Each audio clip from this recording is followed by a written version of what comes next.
Yo, parfait. Aujourd'hui, grosse vidéo que j'avais envie de faire depuis très longtemps, même si je ne pouvais pas la faire depuis longtemps du coup parce qu'il fallait attendre la fin du mois. Aujourd'hui, on va faire la revue du mois de janvier, premier mois de trading public, dans le sens où ce n'est pas mon premier mois de trading, mais c'est le premier mois où j'ai ma chaîne YouTube tout simplement. Donc on va voir le mois de janvier, comment ça s'est passé. Pour structurer un peu la vidéo, je vais d'abord faire une analyse fondamentale, ensuite peut-être vaguement une analyse technique, même si je ne vais pas rentrer dans les détails, parce que je pense qu'une vidéo sur l'analyse technique ne vous apporte pas grand-chose, étant donné qu'on a tous une stratégie différente. Mais l'analyse fondamentale, par contre, ça c'est objectif, entre guillemets, dans le sens où un rapport s'analyse d'une seule manière. Donc on va faire ça, et alors ensuite on va regarder, et vous l'avez peut-être déjà vu dans certaines de mes vidéos, le tableau Excel que je tiens depuis plusieurs mois, dans lequel je mets tous mes trades, et puis avec lequel du coup je peux générer certains modèles, certains graphiques, qui me permettent ensuite de tirer des conclusions. Et puis donc à la fin on va essayer de justement tirer des conclusions et voir comment je peux améliorer mon trading pour le prochain mois. Et donc sur ce, on va tout de suite attaquer. Donc, pour commencer par l'analyse fondamentale, je vais d'abord aller sur 4 heures, juste pour qu'on observe vaguement les graphiques. Donc, ne prêtez pas nécessairement attention à tout ce qui est sur le graphique, j'ai juste pas envie de l'enlever parce que c'est mes dessins personnels. Mais donc, simplement, les barres verticales que vous voyez ici représentent les semaines qu'on a eues au mois de janvier. Okay, donc 1, 2, 3, 4. Donc le mois de janvier s'étend de là à là. Okay, donc qu'est-ce qu'on constate sur le mois de janvier? C'est qu'on a eu une forte baisse, mais qui a déjà commencé fin décembre, du prix. Donc ici on est sur l'euro-dollar, jusque. Donc l'euro-dollar est passé de 1,1140 ici à plus ou moins 1,0820. D'accord, donc on a une baisse d'à peu près 300 pips, ce qui est quand même beaucoup. Une baisse de 300 pips en un mois. Alors quelle est la raison fondamentale derrière? Si on devait la résumer en une seule phrase, c'est le recul des anticipations du marché concernant la trajectoire des taux d'intérêt. Donc il faut savoir, et je vais aller sur un site qui s'appelle FedWatch Tool, je vais vous le montrer. Donc le FedWatch Tool, c'est un outil du CME Group qui permet de voir quelles sont les anticipations des investisseurs concernant la trajectoire des taux d'intérêt, la trajectoire de la politique monétaire, et particulièrement du coup pour la Fed. Donc ici, on peut voir dans ce tableau les probabilités qui sont associées à chaque date de réunion de politique monétaire. Donc la prochaine réunion de politique monétaire de la Fed, ce sera le 31 janvier, donc là on est le 28. La suivante, ce sera en mars, ici, donc vous voyez ici, ensuite en mai, juin, etc.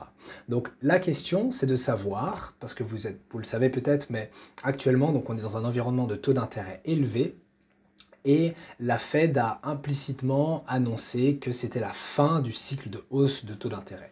Donc la Fed ne va normalement plus augmenter ses taux d'intérêt. La question qui se pose maintenant, c'est quand est-ce qu'elle va les diminuer, parce que du coup sa lutte contre l'inflation est pratiquement terminée.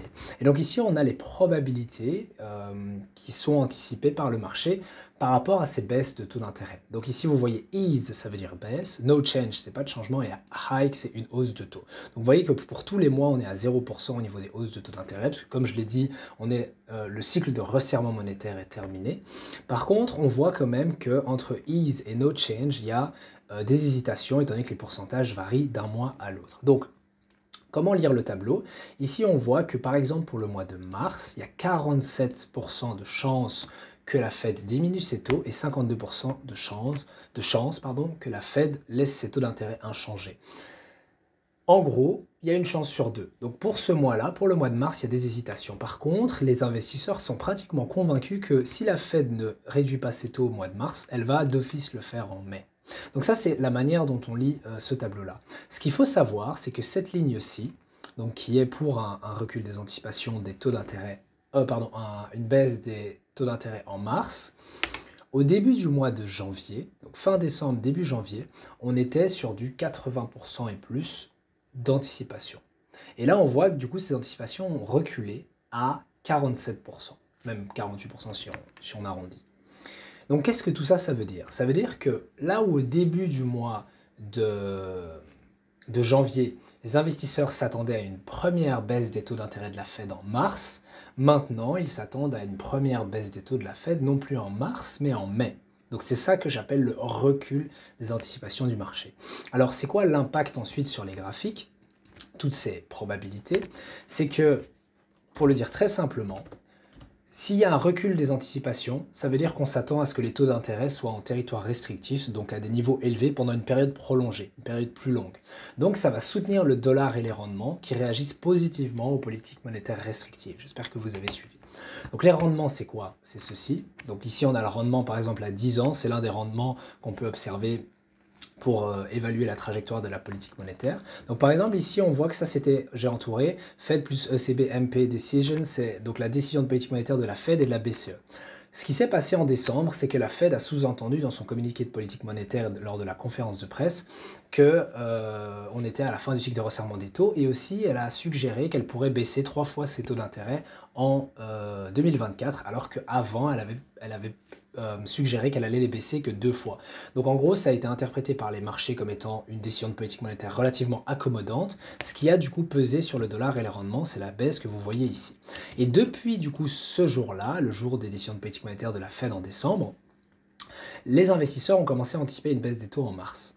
Sauf que qu'est-ce qu'on voit à partir de fin décembre, et c'est ce qui explique du coup la baisse de l'euro, et du coup ici c'est les rendements à 10 ans qui augmentent. Les rendements à 10 ans donc, sont repassés au-dessus de la barre des 4%, qui est la valeur d'équilibre à long terme, mais c'est aussi la barre symbolique puisque c'est un niveau psychologique, c'est un chiffre rond.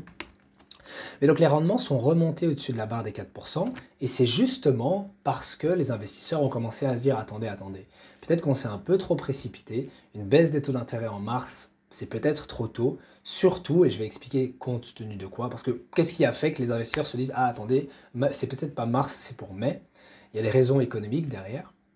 Mais donc ils ont remis en question leurs paris initiaux qui avaient été déclenchés à ce moment-là. Et donc on voit en fait, et ça rejoint un peu ce qu'on avait avant cette décision de décembre. Avant la décision de décembre, on anticipait une baisse des taux en mai, voire même en juin. Et là, on voit que les rendements sont remontés au même niveau qu'on avait avant la décision de politique monétaire de la Fed, ce qui est cohérent du coup avec les paris concernant la trajectoire des taux, et donc avec la valeur de l'euro actuel. Ça, c'est pour les rendements du coup à 10 ans. On peut observer ceux à 2 ans, mais je ne vais pas les montrer, c'est plus ou moins la même chose. Enfin, la direction du prix est plus ou moins la même. Par contre, pour le dollar, c'est aussi intéressant d'observer que depuis, donc comme j'ai dit ce jour-là, fin décembre, donc ici on avait la décision de la Fed en décembre, grosse baisse du prix, ensuite les rendements ont continué à diminuer et le dollar aussi, et puis alors fin décembre, du coup après le congé de Noël, on a eu du coup un retournement du prix, et tout le mois de janvier, le dollar s'est apprécié, les rendements se sont appréciés, l'euro a diminué. Ok. Je vais retourner sur mon graphique de l'euro-dollar. Voilà. Et on va décomposer semaine après semaine ce qui s'est passé sur ce mois-ci. Donc la première semaine, on a eu le rapport sur l'emploi. Je vais essayer de ne pas dire de bêtises parce que là je le fais de tête. La première semaine, on avait essentiellement le rapport sur l'emploi. Il me semble aussi qu'on avait des données d'activité PMI, mais je ne vais pas en parler étant donné qu'on a eu les données flash qui sont sorties la dernière semaine. Donc la première semaine, c'était le rapport sur l'emploi aux États-Unis, comme événement clé. La deuxième semaine, c'était le rapport CPI, donc les données d'inflation. Troisième semaine, il n'y a pas eu grand-chose, mais on a eu beaucoup de commentaires de la part de responsables de politique monétaire au sein de la Fed et aussi au sein de la BCE, parce qu'ils étaient tous réunis à Davos pour un événement économique. Et ensuite, la dernière semaine, c'est celle qu'on vient d'avoir, qui d'ailleurs était une bonne semaine de trading pour moi. La dernière semaine, on a eu, que je dise pas de bêtises, plutôt dans l'ordre, on a eu la décision de politique monétaire de la BCE. Juste avant ça, on a d'ailleurs aussi eu certaines données d'activité flash, donc préliminaires pour la zone euro, pour les États-Unis, de la part de S&P Global. On a aussi eu la première estimation du PIB du quatrième trimestre des États-Unis, et on a eu l'indice des prix PCE, et aussi avec tout le rapport PCE en lui-même. J'ai d'ailleurs fait une vidéo dessus, je vous invite à aller la chercher sur ma chaîne. Pour savoir comment lire le rapport PCE. Mais donc, on a eu le rapport PCE en fin de semaine, vendredi, et ça conclut le mois de janvier. Alors vous allez me dire, oui, mais il reste quelques jours au mois de janvier, c'est vrai, il y a le 29, 30, 31, mais dans l'ensemble, j'aime bien clôturer du coup mon mois maintenant, parce que j'ai eu 4 semaines de trading, et que là on n'a qu'un demi-mois, on aura lundi, mardi, mercredi, mais c'est vrai que c'est important de garder à l'esprit que le 31, donc durant le mois de janvier, le 31, il y a la décision de politique monétaire de la Fed qui est rendue, et c'est un événement économique majeur, donc c'est important à garder à l'esprit. Bien, donc je vais pas rentrer trop dans le détail, parce que, donc pour chaque semaine, parce que quand vous regardez Attendez, laissez-moi sortir mon calendrier. Donc quand vous regardez le calendrier économique du mois de janvier, vous voyez qu'il y a eu énormément. Ça, c'est toutes les données du mois de janvier. D'ailleurs, ça peut être intéressant si vous voulez regarder le détail. Je vais vous mettre le lien de cette page, parce que vous le voyez ici, cette page est accessible sur blablabla, il y a un lien. Je vais vous mettre ce lien-ci dans la description de mon calendrier perso, donc c'est pas le calendrier... Enfin, les données qui sont là, c'est les mêmes que ce que vous allez trouver par exemple sur Forex Factory, mais disons juste que pour certaines pages, vous voyez que j'ai pris des notes quand il y a une image comme ça. J'ai pris des notes, ça va vous permettre du coup de regarder un peu comment j'ai analysé chaque rapport. Par exemple, ce qui peut être intéressant, c'est les rapports principaux. Imaginons vous voulez regarder ce que j'ai écrit pour le rapport sur l'emploi, ici, Non-Farm Employment Change, vous cliquez là, et vous pouvez voir du coup toutes les notes que j'ai prises sur le rapport pour l'analyser. Et je fais ça pour beaucoup de rapports, comme vous le voyez, je prends des notes pratiquement pour tout. Si vous êtes intéressé du coup par l'analyse fondamentale plus en détail, je vous invite à aller regarder tout ça. Mais là maintenant, on va décortiquer un peu les événements majeurs, on va pas tout regarder. Donc on va juste regarder le NFP, du coup, rapport sur l'emploi. On va regarder le CPI ici aux États-Unis, qui est en lien aussi avec le PPI. Et on va regarder... Ici, il n'y a rien de spécial à part les commentaires de responsables de la Fed. Et alors ici, on va regarder la décision de la BCE, qui est ici, Main Refinancing Rates. On va regarder le PIB, on va regarder le PCE, et c'est tout. Donc, quand je dis on va regarder, on va pas regarder le rapport exact en détail, mais je vais simplement vous lire les notes que j'ai prises, en fait. On va les lire en direct et je vais même les fluorer en même temps, parce que j'aime bien fluorer ce que j'ai pris comme notes. Mais donc... L'euro a terminé le mois de janvier. Alors le mois de janvier, pas exactement, comme je l'ai dit, on est en fin de semaine 4 et il reste encore quelques jours, hein, lundi, mardi et mercredi, mais donc c'est précis. L'euro termine le mois de janvier sur note négative face au dollar. Pour quelle raison? Sur fond du recul des anticipations de marché concernant la trajectoire du taux. Donc c'est ce qu'on voit ici. Vous voyez que l'euro a perdu à peu près 2%, donc à peu près 300 pips sur tout le mois de janvier. Okay, donc pour rappel, ça je l'ai expliqué tantôt, lors de la réunion de décembre, la Fed s'est montrée accommodante, okay, indiquant qu'elle prévoyait de réduire son taux directeur de 75 points de base, donc 75 points de base, par rapport à une première estimation de 50 points de base. Et donc suite à la déclaration, les marchés ont anticipé une première baisse des taux dès le mois de mars, okay, mais, et c'est ça qu'on va voir justement, les récentes données d'activité solide et la résilience du marché du travail ont remis en cause ces anticipations. Je vous ai dit tantôt, qu'est-ce qui explique en fait que depuis ce point-ci, ou alors si on observe sur les rendements, qu'est-ce qui explique en fait qu'après l'édition de décembre, les rendements ont diminué, mais ici, pour quelle raison est-ce que les investisseurs ont commencé à revendre les obligations d'État et du coup les obligations du Trésor américain, ce qui a fait monter les rendements? C'est quoi la raison derrière? Et la raison derrière, justement, c'est les données d'activité solide et la résilience du marché du travail. Donc le mois a démarré avec la publication du rapport sur l'emploi, ça je vous l'ai dit. Le rapport sur l'emploi est sorti meilleur que prévu. Alors quand on regarde le détail des données, et je pense que je l'avais déjà expliqué dans une vidéo, mais quand on observe le détail dans les données du rapport sur l'emploi, on se rend compte que le marché du travail est en train de ralentir, mais qu'il reste quand même relativement solide. Ce qui veut dire que la réaction initiale des marchés, ça a été de se dire, ok, le marché du travail est solide, l'économie ne va pas tomber dans une récession, ça met même des risques inflationnistes. Je ne vais pas réexpliquer tout le cycle salaire-prix, mais disons simplement que si le marché du travail est solide, ça peut compliquer le travail de la Fed pour ramener l'inflation à sa cible de 2%. Mais donc le mois a démarré avec ce rapport sur l'emploi solide qui envoie un signal clair aux investisseurs de « Ok, on s'est peut-être un peu trop précipité au mois de décembre, en poussant complètement, mais du coup je vais revenir sur l'euro-dollar, en poussant complètement l'euro-dollar à la hausse, peut-être qu'on doit revenir un peu sur nos paris et se calmer un peu. » Donc ça c'est pour le début du mois. Donc après, si vous voulez faire pause sur la vidéo et lire en détail tout ce que j'ai écrit, vous pouvez le faire, mais je ne vais pas m'attarder plus que ça là-dessus. Ensuite, on a eu la deuxième semaine, donc c'est ici, à la deuxième semaine où on a eu les données sur l'inflation aux États-Unis. Alors les données sur l'inflation, qu'est-ce qu'elles nous ont dit? Il y a eu une résurgence de l'inflation. Donc je l'ai écrit ici. Ils ont augmenté plus que prévu en décembre. L'IPC a enregistré une performance de 3,4% sur un an, contre 3,1% en novembre. Donc l'inflation repart à la hausse. Alors on pourrait se dire, zut, c'est pas une bonne chose. Sauf que quand on regarde l'inflation sous-jacente, l'inflation de base, celle-ci a reculé à 3,9%. Donc c'est un peu le signe que l'inflation continue à diminuer, malgré la résurgence des prix de l'énergie et peut-être des prix de l'alimentaire. Mais donc, et je l'ai écrit je crois un peu plus loin, la Fed voilà, semble tout de même satisfaite du chemin que prend l'inflation. D'un mois sur l'autre, il y a peut-être des fluctuations. Ok, l'inflation peut repartir à la hausse puis à la baisse. Mais si on prend une tendance à 3 mois, si on prend une tendance à 6 mois, l'inflation diminue. C'est d'ailleurs ce qu'on va pouvoir lire après quand on va parler du PCE. La troisième semaine, il n'y avait pas beaucoup de données, enfin, il y avait des données économiques, mais pas de rapport majeur économique.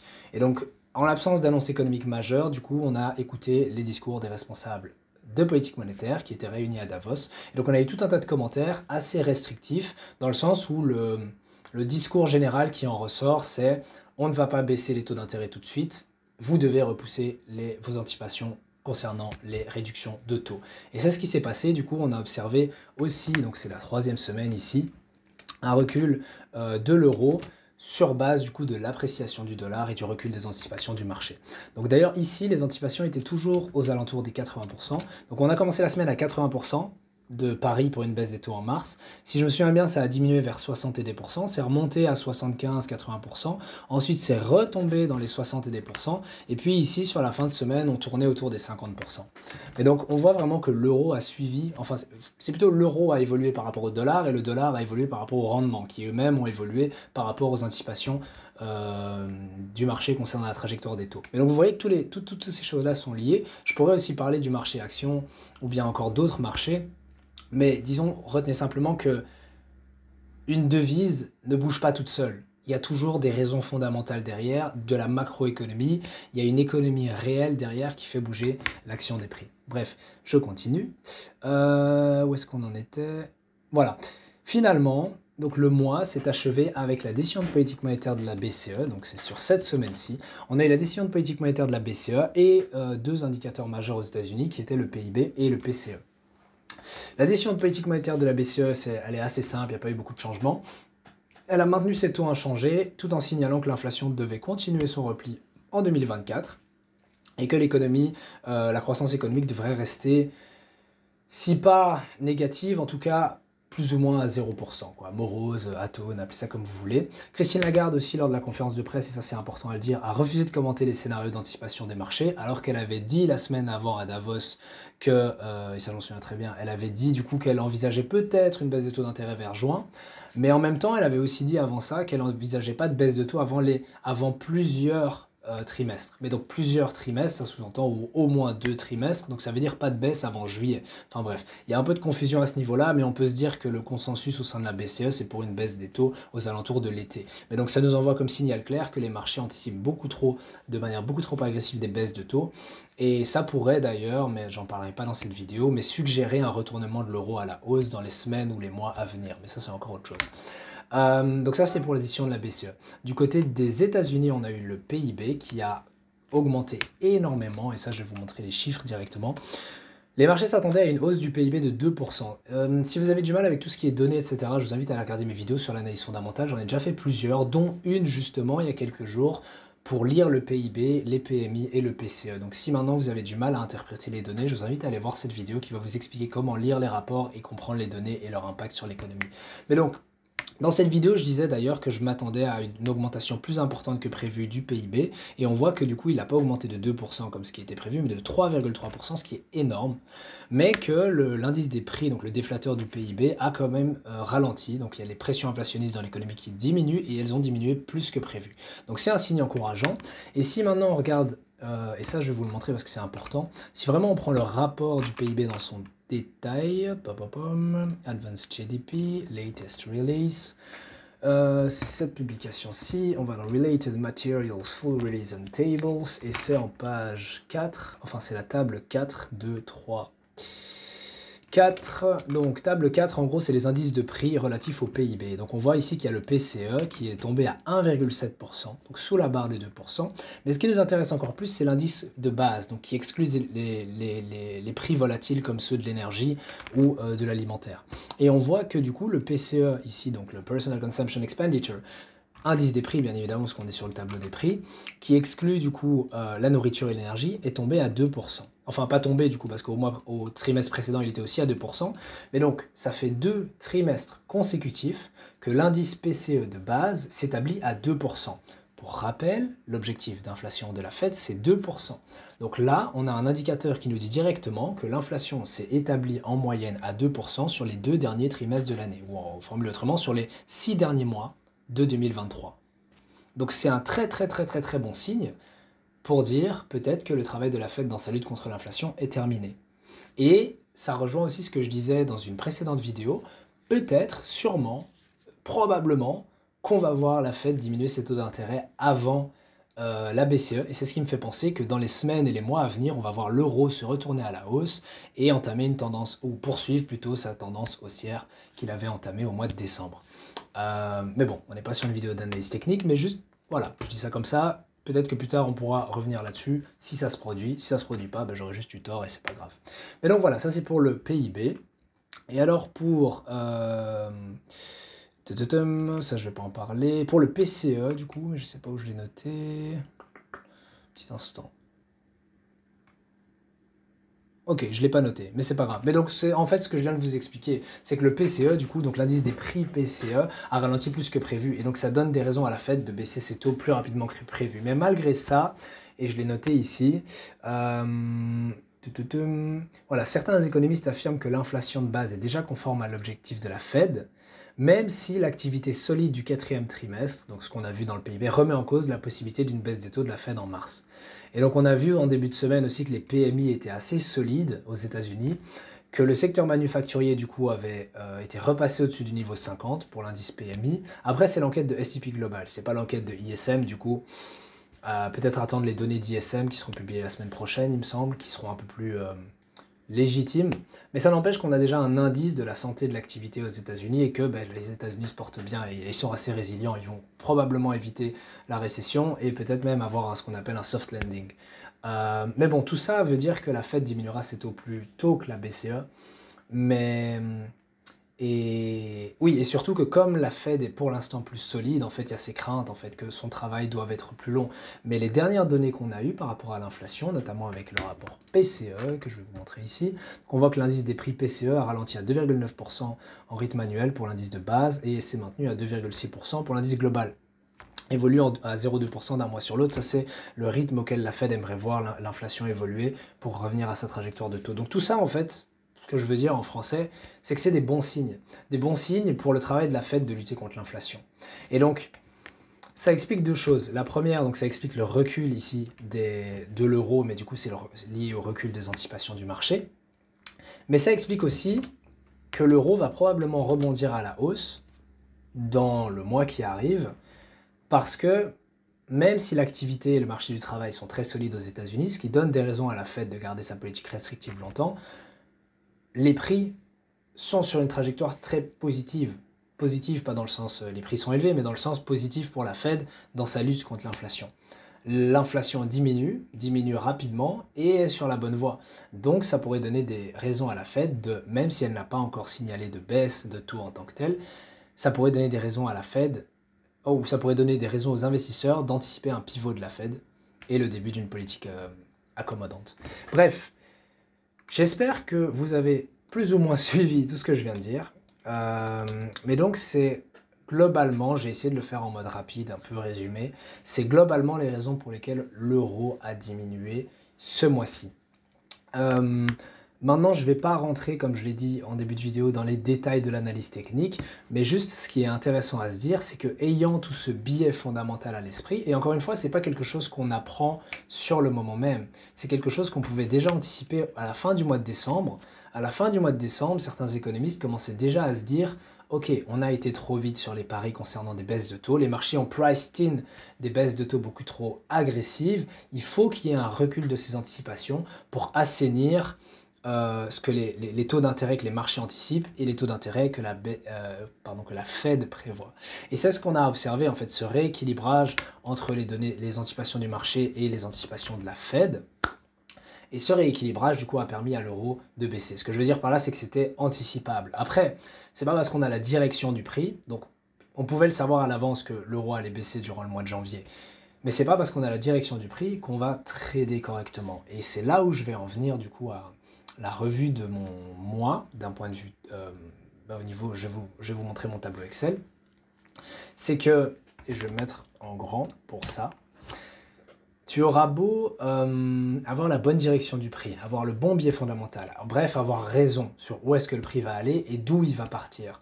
Ça ne veut pas pour autant dire que tu vas réussir à faire de l'argent grâce au trading. Pourquoi? Parce que le trading, et c'est ça la différence entre le trading et l'analyse, le trading c'est une question d'exécution.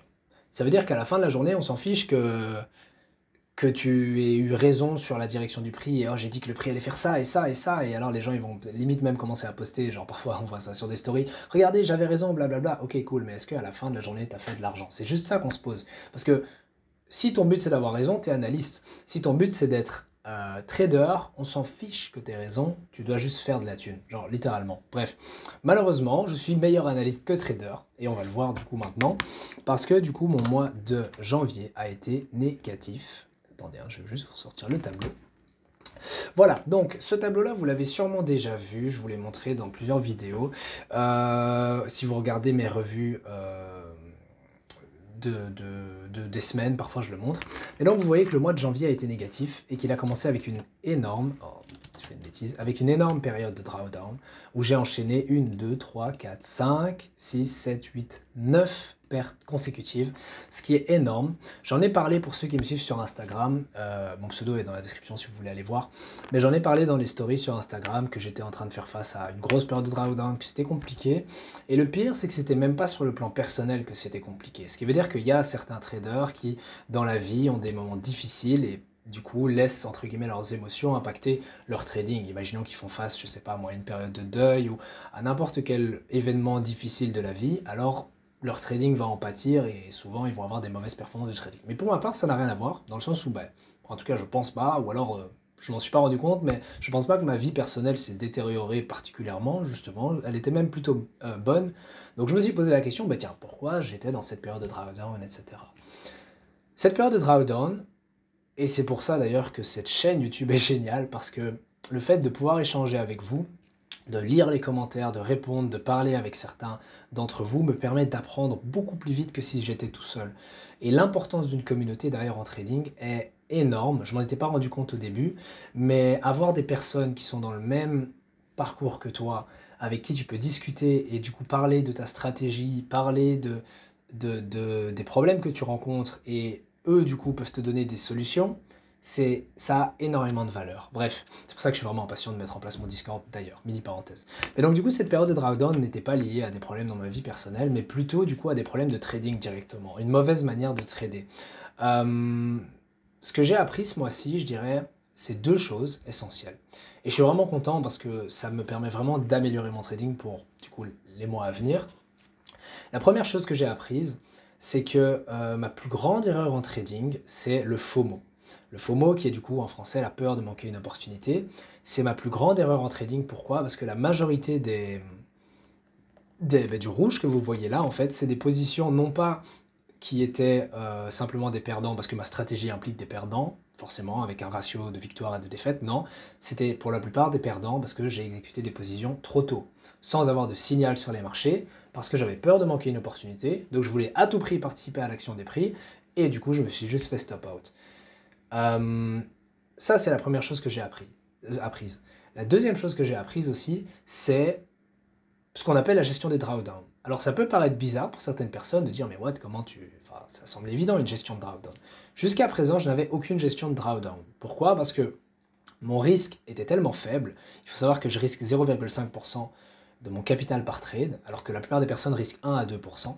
Mais donc mon risque, par défaut, est tellement faible que j'avais jamais vu l'intérêt, enfin j'y avais jamais même songé de la nécessité d'avoir une gestion de drawdown. Et quand tu commences à enchaîner une perte, deux pertes, trois pertes, quatre pertes, cinq pertes, six pertes, tu commences à te dire, bon, là je vois mon compte qui descend, qui descend, qui descend, et d'ailleurs je peux vous le montrer ici, hein. Donc j'étais, ouais le problème c'est qu'ici ça ne me met pas les mois. Mais donc ici vous voyez que j'ai commencé le mois avec mon capital en positif. Pourquoi? Parce que mon capital de départ c'est 25 000 $, j'étais légèrement au-dessus, donc avec un profit de 247 $. Le maximum auquel j'étais monté c'était 1000 et des dollars. Mais tout ça je l'explique dans... comme je commence à avoir beaucoup de vidéos, je sais plus trop c'était laquelle, mais je sais que dans une vidéo je décortique tout ça. Mais c'est l'une de mes premières vidéos justement où je montre. Mais je crois qu'il y a peut-être moyen que ce soit ma toute première vidéo où j'ai un pull mauve. Mais bref, donc du coup j'étais en profit de 247 $ pour le début du mois, et puis on voit que ça diminue, ça diminue, ça diminue, et donc c'est ce que vous observez ici, donc j'étais en profit, et c'est vraiment juste avant d'entrer dans cette giga période de drawdown, puis sur la fin du mois de janvier j'ai pu remonter. Mais donc cette période de drawdown, comme je vous l'ai dit, s'explique par des mauvaises exécutions, tout simplement, des mauvais trades, je prenais des trades à faible probabilité, et puis aussi La raison pour laquelle ce drawdown est si important, parce qu'on voit quand même que je suis descendu d'un sommet qui était à 373 $, du coup 373 $. Donc j'étais à peu près à 380 $ et je suis descendu à moins 500 $. Donc on voit que c'est un drawdown énorme, en pourcentage je ne sais pas exactement ça fait combien, mais c'est quand même une perte assez conséquente de capital. Et j'ai remarqué, et je me suis renseigné du coup vers la fin du mois de janvier, particulièrement les 2 dernières semaines, parce que les 2 premières semaines, je vous jure, j'avais aucune conscience de ça. Donc la gestion de drawdown, je savais ce que c'était un drawdown, mais je ne savais pas qu'on pouvait, entre guillemets, lisser ses pertes. Et alors, ça peut diminuer un peu nos profits, mais en tout cas, ça nous permet, dans les situations comme celle que j'ai rencontrée sur la première quinzaine du mois de janvier, d'éviter d'endommager énormément son compte. Par exemple, si j'avais mis en place des stratégies de gestion de drawdown, parce que j'ai fait plein de simulations avec des tableaux Excel, etc., j'aurais littéralement pu ne jamais tomber sous peut-être 1% de perte. Parce que là, vous voyez que je suis descendu carrément jusqu'à... attendez, hein. 24 500, et si je dis pas de bêtises, laissez-moi faire un calcul, 500 divisé par 250, donc littéralement je suis tombé à du presque moins 2% lorsque j'étais à mon plus bas. Ce qui est énorme, et ça m'aurait permis de ne jamais tomber sous moins 1%, même je crois sous moins 0,5%, si j'avais du coup eu des techniques de gestion de drawdown. Mais donc, voilà, ça c'est les 2 choses que j'ai apprises. Je vais pas en parler plus dans la vidéo, parce que c'est pas une vidéo sur la gestion de drawdown, ni une vidéo sur le FOMO. D'ailleurs, sur le FOMO, j'avais commencé une petite série de vidéos, j'en ai fait 3, je vais en faire encore 7, pour trouver toutes des stratégies, ou plutôt des techniques pour éviter du coup de faire preuve de FOMO sur les marchés financiers. Mais donc, ce sera le sujet d'autres vidéos. Et pour ce qui est du drawdown, je me sens pas légitime de vous en parler, parce que pour l'instant, j'ai pas la meilleure gestion de drawdown possible, parce que j'apprends seulement en fait ce que c'est, et je suis seulement en train de chercher, de poser mes repères, entre guillemets, et de trouver ce qui me va pour ma gestion de drawdown, etc., quelles règles je me mets. Mais ça n'empêche que du coup, j'ai compris tout ça, et comme je vous l'ai dit, j'ai compris tout ça après 2 semaines, donc les 2 premières semaines, donc quand vraiment j'étais dans cette pente descendante, où j'ai commencé à me dire, ok, là il y a un problème, et j'ai commencé à me renseigner, et j'ai trouvé toutes ces solutions-là. Ça m'a permis du coup de ne plus faire preuve de FOMO. Alors bien évidemment ça arrive encore un peu, mais beaucoup moins. Et la gestion de drawdown m'a permis aussi de limiter mes pertes à balle. C'est ce qui m'a permis du coup de remonter sur la fin du mois. Et vous le voyez d'ailleurs, en fait mes profits sont beaucoup plus petits ici, et mes pertes aussi. Parce que en fait j'ai diminué mon risque. Déjà la première chose à faire c'est comme quand tu saignes, c'est diminuer le saignement. Avant d'envisager de soigner la plaie, tu diminues l'hémorragie, on dit souvent. Et c'est un peu ça que j'ai essayé de faire. Mon compte était littéralement en train de saigner. Donc, la première chose que j'ai fait, c'est diminuer l'hémorragie en diminuant mon risque par trade. Ça explique du coup pourquoi du coup, je perdais moins par trade, mais aussi pourquoi je gagnais moins. Donc ça, c'est une première chose. Ma performance globale, je ne sais pas si je l'ai déjà mentionné, mais au total, du coup, sur le mois de janvier, j'ai perdu 2,46%, ce qui est ma plus grande perte, en fait, sur un mois. Ouais, du coup, c'est ma plus grande perte sur un mois. Laissez-moi juste réfléchir, septembre, octobre, novembre, décembre, T3, donc ça c'était T4. Après, on voit qu'en T2, donc au 2e trimestre, donc c'était avril, mai, juin, c'était il y a longtemps quand même, mais on voit que j'avais terminé le trimestre en négatif, mais c'était il y a longtemps. Mais là maintenant quand même je commence très mal l'année, moins 2,46%. Après je suis quand même content et je vais vous expliquer pourquoi. Donc là ici c'est un peu plus en détail mes performances pour le mois de janvier. D'ailleurs je viens d'y penser, mais certaines personnes voudront peut-être pouvoir refaire les mêmes graphiques, etc. J'ai fait une vidéo, vous tapez simplement sur ma chaîne Excel, j'ai fait une vidéo sur l'Excel, comment prendre vos données et en faire un tableau comme ceci. Donc on voit que sur le mois de janvier, j'ai pris 13 trades, c'est beaucoup trop, je tiens à le dire. On voit ici clairement la période de drawdown, en fait, où du coup j'enchaînais des pertes à moins 0,5%. Comme je vous l'ai dit, mon risque par trade était de 0,5%. Moins 0,5, moins un peu moins 0,5, moins 0,5, bon, bref, j'enchaînais les pertes et les pertes et les pertes. Et donc ici, on le voit dans la courbe. Cette courbe-ci n'a rien à voir avec celle-ci que vous voyez là. Ici, c'est ma courbe de croissance globale, c'est mon capital. Mais la courbe ici, c'est plutôt, je la remets à 0 en chaque début de mois. Donc forcément, je commence le mois à 0%. Et donc, on voit que dès le premier trade, boum, je suis passé à moins 0,5, puis moins 0,70, moins 1,20, etc. Et donc on voit que ça diminue, ça diminue, ça diminue, jusqu'à un plus bas de moins 3,47. Mais pourquoi est-ce que je vous ai dit que je suis quand même content de ce mois-ci, malgré cette grosse perte? C'est que non seulement j'ai appris beaucoup de choses, mais en plus je termine bien le mois. Terminer bien le mois, ça veut dire quoi? Ça veut dire que parce que j'ai compris toutes mes erreurs de trading et que je les ai d'une certaine manière corrigées, ça m'a permis de remonter la pente à la fin du mois. Et ça, j'en suis extrêmement content. J'essaye d'apprendre dernièrement, et j'aimerais faire une remarque importante ici, c'est que si tu t'évalues dans ton trading par rapport à tes résultats, tu risques d'être très très très déçu, en tout cas au début quand tu apprends le trading. Pourquoi? Parce qu'il y a de fortes chances pour qu'au début, quand tu commences le trading, peut-être que tu auras des gains, mais il y a plus de chances pour que ton capital reste à l'horizontale, et donc que tu sois un trader de break-even, ou alors que ton capital diminue constamment et que tu fasses que faire exploser des comptes et exploser des comptes. Si tu t'évalues par rapport à tes résultats, tu vas juste être dans un cercle vicieux de stress et de frustration en mode j'y arrive pas, j'y arrive pas, j'y arrive pas, j'y arrive pas. Une bonne solution que j'ai trouvée, je ne suis pas en train de dire que c'est la solution, peut-être qu'il y en a d'autres, mais un truc qui fonctionne bien avec moi, c'est de ne pas m'identifier à mes résultats. Donc je ne vais pas évaluer mon trading sur base de est-ce que j'ai fait un gain ou une perte. Ça peut paraître un peu contre-intuitif parce que, comme je l'ai dit tantôt, le but à la fin de la journée, c'est est-ce que tu as fait de l'argent. À la fin de la semaine, c'est est-ce que tu es en profit ou en perte.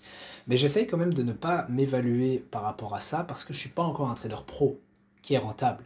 Ce qui veut dire que je suis en apprentissage. Et donc il faut vous évaluer à la hauteur de ce que vous êtes. Ce qui veut dire que en tant que trader apprenti, c'est pas logique de m'évaluer sur base de performances positives. Parce que mon track record montre justement que je ne suis pas encore un trader rentable, sachant que c'est mon objectif. Donc ce serait un peu stupide de, en tant que trader apprenti, se dire, ok, si j'ai pas une courbe de croissance comme ça, je suis une merde. Non, parce que si tu fais ça, tu vas te considérer comme une merde pendant des mois, si pas des années, le temps que tu apprennes. Parce que les chances sont plus pour que pendant des années, ta courbe de croissance soit à l'horizontale ou négative. Donc si tu commences à t'évaluer en mode si je suis pas rentable, je suis un mauvais trader, alors oui, si t'es pas rentable, c'est qu'il y a des choses à corriger dans ton trading, mais ça veut pas pour autant dire que tu es une merde. Donc ce que je veux dire par là, c'est que même si quand on regarde purement les chiffres et même les couleurs de mon tableau Excel et puis d'autres paramètres, on voit beaucoup de rouge et on voit que du coup je suis en négatif et ma courbe elle descend. J'essaye d'évaluer mon trading plus de façon subjective et de voir le progrès et l'évolution. Ce qui veut dire que là où certaines personnes pourraient se dire ah c'est un mauvais mois de trading, j'ai fini en perte, moi je me dis plutôt ah c'est un bon mois de trading parce que j'ai appris deux choses essentielles à mon trading sur lesquelles je vais pouvoir travailler davantage le mois suivant, et à la fin du mois de janvier, particulièrement sur les 2 dernières semaines, j'ai pu implémenter les choses que j'avais apprises, corriger mes erreurs de trading, changer ma psychologie et redresser mon drawdown et repartir à la hausse. Parce que comme je l'ai dit, j'étais à moins 3,5 et j'ai pu remonter à moins 2,5 en ayant divisé mon risque par deux. Donc c'est comme en fait si j'avais éliminé plus de 70%, donc plus des 2 tiers de mes pertes. Si j'avais gardé mon risque de base, mais ce que j'aurais pas pu faire parce que du coup je devais appliquer la gestion de drawdown. Mais ce que je veux dire par là, c'est que on pourrait se dire ah mais zut, j'ai pas fait beaucoup de profit, j'ai remonté que de 1% par rapport à une perte de moins 3,5, mais en réalité, l'effort, ou plutôt le nombre de pips que j'ai saisi sur les marchés, c'est comme si j'avais fait plus 2% du coup, et donc que je serais remonté à moins 1,5 au lieu de moins 3,5 si j'avais gardé ma gestion des risques comme avant, ce que je n'aurais pas pu faire encore une fois, je le précise. Et donc voilà, j'espère que vous comprenez le point que j'essaye de faire ici, c'est que il ne faut pas évaluer votre trading par rapport aux résultats que vous avez. Pourquoi? Parce qu'ils seront sûrement négatifs ou alors nuls dans le sens neutre, pendant une longue période de temps, celle où vous apprendrez. Donc soyez indulgent avec vous-même, soyez votre meilleur ami, en même temps sachez vous féliciter quand vous faites des progrès, et de toute façon ça vous sert pas à grand chose de vous marteler la tête et de vous insulter et vous critiquer en mode je fais de la merde, je fais de la merde, je fais de la merde. Bref, c'était la parenthèse. On va retourner sur l'écran. Donc, ce que j'aimerais bien juste faire aussi, donc c'est comme je l'ai dit ici, on voit que j'avais cette grande période de drawdown que j'ai pu redresser, je suis plutôt content. Quand on regarde les stats, donc j'ai eu 10 trades perdants, mais essentiellement du coup sur le début du mois. Si je prends les 2 dernières semaines qui sont ici, les chiffres ici n'ont rien à voir avec les dates. Je ne sais pas vous montrer les dates sur l'Excel, mais disons simplement que tous ces trades perdants, c'était les 2 premières semaines où je tradais de manière compulsive. Et alors sur les 2 premières semaines, pardon, et alors sur les 2 dernières semaines, j'ai pris que, je vais aller regarder, laissez-moi retrouver ça. C'est pas ici. Attendez, hein, il faut que je trouve. Hop, 2 petites secondes. Voilà, donc là j'ai ceci. Donc vous voyez ici donc, que j'ai pris 1, 2, 3, 4, 8 trades sur les 2 premières semaines, ce qui est énorme. Et puis 1, 2, 3, 4, 5, que 5 positions. Et en réalité même 4 positions parce que cette position-ci, c'est le même trade entre guillemets, c'est juste que j'ai scale in sur la même idée et je suis entré plus ou moins au même niveau de prix. Donc je considère les 2 dernières positions comme une position, juste je l'ai prise en 2 fois, avec 2 fois 0,15, sachant que normalement je prends 0,30 de l'eau, ok. Et puis du coup 0,30 parce que j'ai diminué mon risque par rapport à précédemment où je prenais à peu près 0,6 de l'eau, ok. Donc vous voyez ici que l'essentiel de mes perdants est concentré sur les 2 premières semaines, et puis j'ai commencé à me dire bon j'en ai marre, qu'est-ce qui se passe là, je fais de la merde. Et j'ai commencé à beaucoup discuter avec la communauté sur YouTube et avec d'autres traders, etc. pour trouver des solutions à mon drawdown.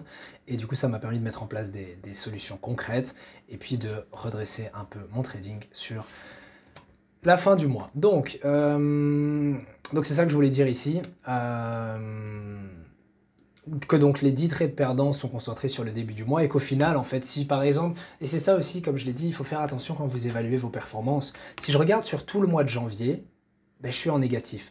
Mais imaginons maintenant, et je pourrais presque faire l'exercice, mais imaginons maintenant que je regarde mes performances en rythme bi-hebdomadaire. Donc imaginons que j'évalue mon trading toutes les 2 semaines. Ben, ça veut dire que le graphique ici, et je ne sais pas si je peux le changer en temps réel, mais ça veut dire littéralement que le graphique ici ne prendrait en compte que ces 4 positions-là. Puisque sur les 2 dernières semaines de janvier, j'ai pris ces 4 positions-là. Et si je fais ça, qu'est-ce qui se passe? Ben, on voit... Bon, du coup là... Non, attendez, c'est pas logique qu'ils me mettent en négatif. Attendez, CTRL-Z. Sélectionner des données. On va le faire en temps réel. Ah oui, non, je sais pourquoi il me met en négatif, parce que du coup, oui, c'est les gains cumulés. Mais disons simplement que si je devais donc renoter les performances ici, donc sans qu'elles soient fausses, c'est simplement la valeur ici à gauche, donc je vais mettre égal, et c'est le D56, et ensuite, c'est la valeur de la case du dessus, plus la valeur de la case du dessous. Tchac, et on étend ça, comme ceci. Voilà. Donc si maintenant je prenais les performances des 2 dernières semaines seulement, vous allez comprendre ce que je veux dire par la suite, donc c'est celle-ci. On voit que donc j'ai démarré les 2 dernières semaines de trading, et ça s'observe clairement ici. J'ai démarré les 2 dernières semaines de trading avec d'abord une perte, ok, de moins 0,5%, puis un gain de 0,5%, ça m'a fait une semaine au break-even, puis un break-even, plus 0,3%, plus 0,18. Et donc on voit clairement ici que c'est la perte de 0,5, je reviens au break-even et je monte. Et donc ici, bah, c'est beaucoup plus encourageant parce qu'on se dit, ah ok, bah, je suis en train de monter.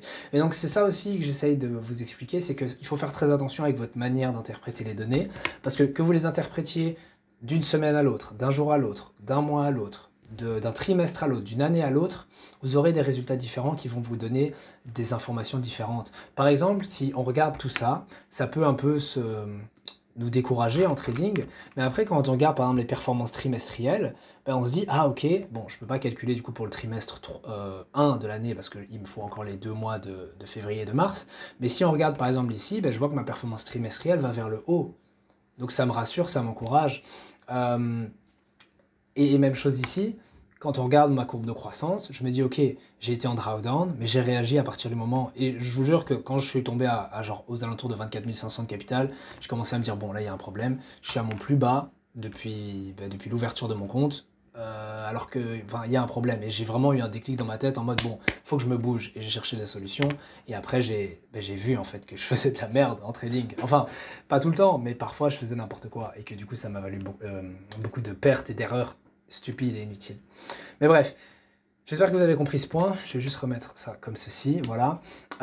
Ici, ça sert à rien d'analyser ces trucs-là, parce que de toute façon, c'est un mois négatif. C'est intéressant à regarder quand on a un mois positif. Et puis encore une fois, pourquoi c'est important de vraiment analyser vos performances en détail, et pas juste se dire, bon, j'ai fait un mois dans le rouge, je suis une merde, tant pis. Non, c'est que si on regarde ma perte moyenne, par exemple, malgré le fait d'avoir encaissé 10 trades, ma perte moyenne est de 0,3%, et mon gain moyen est de 1%. Donc si vous faites le ratio risque-récompense de cette perte moyenne et de ce gain moyen, donc le ratio risque-récompense moyen, ben il est de 1,3. Ça veut dire qu'en moyenne, je perds 0,3% et en moyenne, je gagne 1%.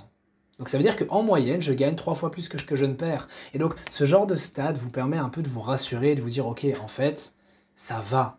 Enfin, ça va. Ça va parce que j'ai justement fait quelque chose pour arrêter d'être en giga perte. Mais voilà, la conclusion que je veux tirer par rapport à ce tableau et à l'autre tableau que je vous ai montré ici, ceci, c'est que ne vous évaluez pas de façon purement objective, purement axée sur les gains, l'argent et les résultats.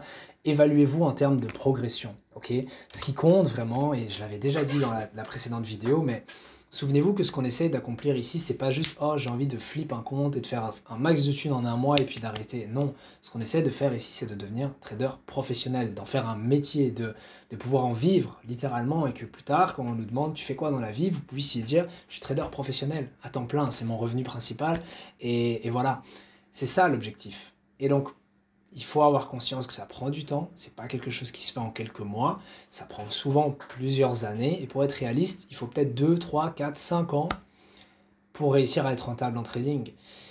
Donc, sachant tout ça, d'un mois à l'autre, il va y avoir des fluctuations. J'aime souvent regarder ma courbe de croissance comme si c'était un graphique. Attendez, je vais vous montrer ça. J'aime souvent regarder ma courbe de croissance comme si c'était un graphique. Et quand vous comprenez ça, alors vous vous dites, ok, c'est déjà... En fait, c'est pas grave. Si maintenant je regarde et que j'analyse, je vais mettre par exemple en rouge, ok, ben on voit ici, ok, j'ai un plus bas, ensuite le prix remonte, ici il hésite au niveau psychologique de 25 000, ici j'ai du coup un nouveau haut, un bas, le break, retest, break, le plus haut, ça ressemble d'ailleurs à l'euro, hein, quand on y pense. Enfin bref, j'ai de nouveau une baisse, un modèle épaule-tête-épaule, le prix rechute, hésitation, break sous le niveau, repasse au-dessus, il reteste, le précédent plus bas, et puis on break à la baisse et on remonte. Quand on observe ça comme ça, bon là c'est un peu, je veux dire ça n'a pas de sens, hein, parce que c'est pas l'action des prix, mais imaginons, et vous allez comprendre, enfin c'est juste une métaphore, mais imaginons maintenant qu'on ait une ligne de tendance ou quelque chose comme ça, ce qui va faire que le prix break à la hausse ou rebondit de la ligne de tendance et baisse, ça va directement être ma capacité, oula, ah ouais c'est giga, ça va directement être ma capacité en tant que trader à trouver mes erreurs et à les corriger, à respecter mon plan de trading, à faire preuve de patience, à avoir une bonne gestion des risques, pardon. Et c'est vraiment ça. Donc, et c'est vraiment une chouette métaphore parce qu'au début de la vidéo, je vous ai parlé des raisons fondamentales qui faisaient bouger l'euro. Prochainement, le 31 janvier, on va avoir les décisions de politique monétaire de la Fed. La direction de l'euro pour les semaines et les mois à venir va dépendre directement de cette décision de politique monétaire. Et par rapport à mon capital, du coup, la direction de mon capital en trading, si j'arrive à repasser dans le vert et à atteindre ma cible de profit global, qui est, je vais vous la mettre ici, de 25 600 $, ça c'est pour valider mon challenge propre firm, ma capacité à du coup repasser dans le vert et à atteindre cette cible de profit dépendra directement, entre guillemets, des décisions fondamentales que je vais prendre ou de ma capacité en tant que trader à générer de l'argent. Est-ce que dans les semaines à venir, je vais avoir ce déclic et vraiment corriger mes erreurs, enfin d'abord les comprendre, les corriger, mettre en place une forme de trading professionnel, ok, aborder les marchés sérieusement et correctement, ou est-ce que je vais continuer à faire de la merde et à continuer à faire les mêmes erreurs, faire preuve de FOMO, prendre des trades qui ont un faible taux de réussite, etc. Dans ce cas-là, alors ma courbe de croissance va continuer à s'orienter à la baisse. Mais donc voilà, c'est juste une métaphore pour vous dire, ayez une vision globale de vos performances, ok, ne vous jugez pas... déjà ne vous jugez pas d'un trade à l'autre, parce qu'il y aura des gains, il y aura des pertes, mais même ne vous jugez pas d'une semaine à l'autre, il y aura des semaines en perte, il y aura des semaines en gain, et même ne vous jugez pas d'un mois à l'autre. Vraiment essayez d'avoir la vision la plus globale possible. Si vous tradez depuis 3 mois, 4 mois, 5 mois, 6 mois, ben regardez votre évolution sur ces mois-là. Alors c'est vrai, comme je l'ai dit, que d'un point de vue de capital, ok, sur ma courbe de croissance, quand on regarde, on peut se dire, punaise, ben je suis retombé à mon plus bas. Enfin, je suis remonté un peu ici, mais je veux dire, j'ai touché ce mois-ci mon plus bas niveau que j'avais jamais atteint. Ok, il y a presque un support, entre guillemets. Mais il ne faut pas voir ça comme ça. Il faut voir ça comme, attends, si maintenant vous me demandiez de le faire, je ne vais pas le faire en détail, mais qu'est-ce que j'ai appris sur toute cette période-ci? Ben, je pourrais dire par exemple, ah, ici, j'ai appris à faire un plan de trading. Ah, ici, j'ai appris à avoir je sais pas moi, une bonne gestion émotionnelle. Ah, ici, j'ai arrêté de faire de la merde et de prendre des décisions impulsives. Mais j'avais pas encore de bonne stratégie de gestion des risques et j'ai fait de la merde. Enfin, bref, ce que je veux dire par là, c'est que je pourrais limite tracer presque toutes des petites flèches, mais pour ça, il faudrait que je regarde le détail de chaque semaine de trading, puisque comme vous le savez, je prends énormément de notes. Par exemple, je pourrais vous montrer ceci. Tchac. Par exemple, ici, vous voyez, je fais toute une revue de la semaine. Ça, c'était la dernière semaine du mois. Donc, j'ai fait toute la revue de la semaine avec une analyse graphique détaillée. Ensuite, j'ai mis ma performance pour la semaine, etc. Un détail, des commentaires, etc. Ok? Mais donc, ce que je veux dire par là, c'est que si j'analysais chaque semaine une à une, je pourrais vraiment donner à chaque fois des points et tout ce que j'ai appris en fait en trading. Et c'est ça qui compte. C'est est-ce que par rapport à hier, est-ce que par rapport à la semaine passée, est-ce que par rapport au mois passé, ton trading est de meilleure qualité. Et quelque part, je suis content et même fier de pouvoir dire que oui, je suis un bien meilleur trader que la semaine passée et que le mois passé, même si pour l'instant, mes résultats ne sont pas encore à la hauteur de mes attentes. Bref, c'était quelque part la conclusion de cette vidéo, qui j'espère vous aura plu. J'ai pas envie que la vidéo soit trop longue, donc je vais m'arrêter ici, parce que je pense que j'ai abordé l'essentiel. On a fait l'analyse fondamentale, et on a fait aussi un peu l'analyse... Bon, j'ai pas le mot, parce que c'est pas vraiment une analyse, mais c'est juste essayer de tirer des leçons un peu plus de vie, et toujours avoir confiance en soi et en sa capacité à devenir trader, parce que si tu perds la motivation, ou si tu perds en tout cas le désir de vraiment continuer, et que tu abandonnes parce que tu regardes tes résultats, parce que là je pourrais très bien dire, regardez, j'étais à un plus haut, en pourcentage j'étais à 4,5%, donc il me manquait littéralement plus qu'un trade gagnant pour réussir mon challenge. Et depuis donc ça c'était en octobre je crois, fin octobre, début novembre, je fais que perdre, perdre, perdre. Et beaucoup de personnes, donc là littéralement, ça fait 3 mois, novembre, décembre, janvier, que mon capital, que mon compte est orienté à la baisse. Genre littéralement je suis dans une tendance baissière. Et beaucoup de personnes auraient perdu la confiance, perdu, il serait dit bon, ça fait 3 mois, je suis... Alors c'est pas 3 mois que je suis en perte, j'ai des semaines dans le vert, j'ai des semaines dans le rouge, mais si je mets les deux ensemble et que je regarde, est-ce que mes gains compensent mes pertes? Non, mes pertes effacent mes gains et me mettent encore plus dans le rouge. Beaucoup de personnes auraient perdu le courage, la confiance, etc. et seraient dit bah ben j'abandonne, ça marche pas, etc. Non, il faut continuer. Parce que la pire chose que tu puisses faire dans cette aventure, c'est juste d'abandonner. Parce que sincèrement, si tu prends le temps qu'il faut, si tu t'éduques comme il faut, si tu fais preuve de réflexion, que tu regardes les erreurs que tu fais et que tu les corriges, c'est qu'une question de temps avant que tu y arrives. Et c'est aussi ce que j'aimerais transmettre à travers cette chaîne. J'aimerais montrer que c'est possible. Je n'ai pas encore réussi, mais j'ai confiance en moi que pour y arriver. Et je sais que c'est qu'une question de temps avant que j'y arrive. Combien de temps? Je ne sais pas. Mais ça dépendra directement de ma capacité à prendre les bonnes actions pour faire ce qu'il faut justement et devenir un trader professionnel rentable. Bref, c'est tout pour cette vidéo. C'est une vidéo qui me faisait très très très plaisir à faire. Vraiment, je l'attendais depuis longtemps. Je voulais faire cette revue du mois parce que c'est justement le moment où on apprend le plus de choses. Parce qu'avant de vous faire la vidéo, forcément, j'ai dû passer des heures et des heures et des heures. Je crois que j'ai bien passé 4-5 heures à faire la revue juste de la semaine, la dernière semaine. Et puis ensuite, encore quelques heures pour boucler vraiment tout le mois de janvier. Mais donc même là, je vous ai pas tout raconté, mais j'ai appris encore énormément de choses en fait sur mes erreurs en trading, la manière de les corriger. Mais on aura encore largement assez de vidéos pour en discuter, donc je ne vais pas détailler plus maintenant. Et puis sur ce, j'espère que cette vidéo vous aura plu et on se retrouve demain dans la prochaine vidéo. Voilà.